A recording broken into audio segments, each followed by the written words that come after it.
Alors de son côté, l'Angleterre y va aussi. Là-bas, on a mis en garde les consommateurs contre des chips, des frites, des tartines grillées. Ça nous concerne à cette heure-là, non? Bon, alors quel est le point commun de tous ces aliments et quels sont-ils à propos? Alors, ceux que vous avez énumérés, Oui, mais il y en a d'autres peut-être, non? une enquête suédoise a pointé du doigt aussi les céréales du petit-déjeuner, Oula. les pop-corn, les chips aussi, les biscuits, les cookies et même le café.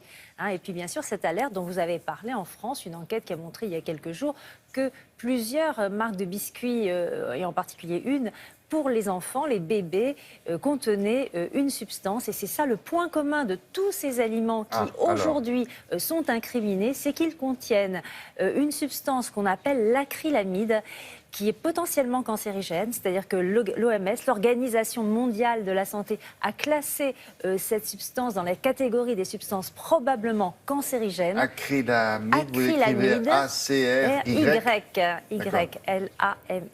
L'acrylamide, d'accord. Et donc, tous ces aliments ont ce point commun de contenir des taux trop élevés d'acrylamide. Qu'est-ce que c'est que l'acrylamide? Alors, qu'est-ce que c'est que l'acrylamide? Pourquoi ces aliments en contiennent trop? Oui. Et comment faire? Donc, quels sont les risques aussi? Et comment faire pour éviter de mettre trop d'acrylamide dans son assiette?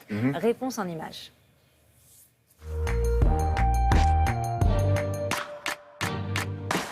On sait aujourd'hui que les frites, les chips, les biscuits qui sont colorés contiennent de l'acrylamide. Lorsque l'on fait cuire un aliment riche en amidon, comme une pomme de terre par exemple, au-dessus de 120 degrés, en l'absence d'humidité, typiquement la cuisson dans la friture, la cuisson au four chaud, eh bien cet aliment se colore, ça on le sait, et quand il se colore, en fait, il se concentre en acrylamide. Le café, de la même manière, est une source de contamination par l'acrylamide. Pourquoi? Parce que les fèves de café, lorsqu'elles sont torréfiées, elles sont brunies, elles sont bronzées, elles sont colorées, elles sont même pratiquement brûlées. Et c'est cette coloration, toujours ce bronzage de l'aliment, qui va correspondre à l'apparition de cette acrylamide. En fait, plus on va cuire un aliment, notamment une tartine, très simplement, le matin au petit déjeuner, plus il va être brûlé, ce pain, plus il va contenir de l'acrylamide. L'acrylamide est clairement cancérigène chez l'animal. Par contre, aucune étude chez l'homme n'a encore prouvé que l'acrylamide seul pouvait entraîner des cancers. Mais attention, on a changé de façon de penser le cancer. Pendant très longtemps, on a pensé que le cancer, ça résultait de l'effet massivement cancérigène d'une substance très cancérigène.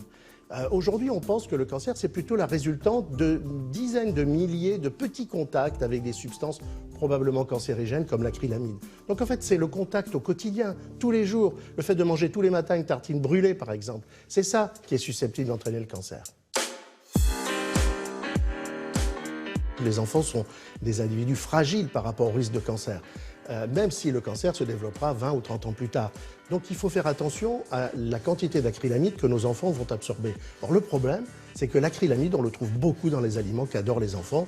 Bien évidemment, il n'est pas question de ne plus manger ni de chips, ni de frites, ni de biscuits.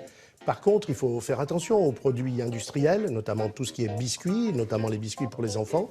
D'autre part, il faut essayer de varier son alimentation. Et puis, ne brûlez pas votre pain le matin sur la tartine, ne brûlez pas vos gâteaux au four. Faites attention, colorez-les juste un petit peu, ça suffit. Et puis, variez vos modes de cuisson. Pas de friture tous les jours, pas de grillade tous les jours. C'est encore la meilleure façon, avec le fait de ne pas fumer, de faire de l'exercice physique, d'essayer au mieux de se prévenir, de se prémunir contre le cancer.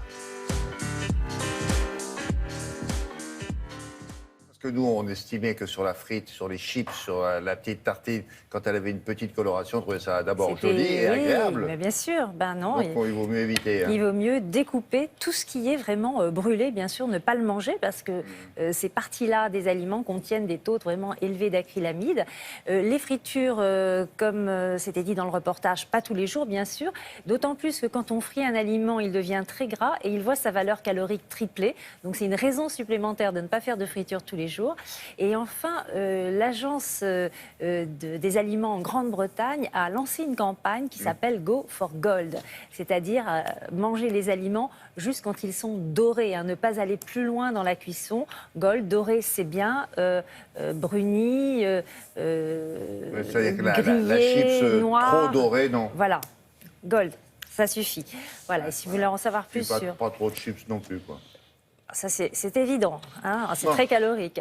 Bon, Donc, alors, si la vous voulez en tartine, savoir, vous êtes au courant maintenant. oui, si vous voulez en savoir plus sur ces sujets, je vous conseille aussi le livre du professeur David Kayat et de Cécile Ah oui. Kayat, La cuisine anti-cancer, et c'est aux éditions Odile Jacob.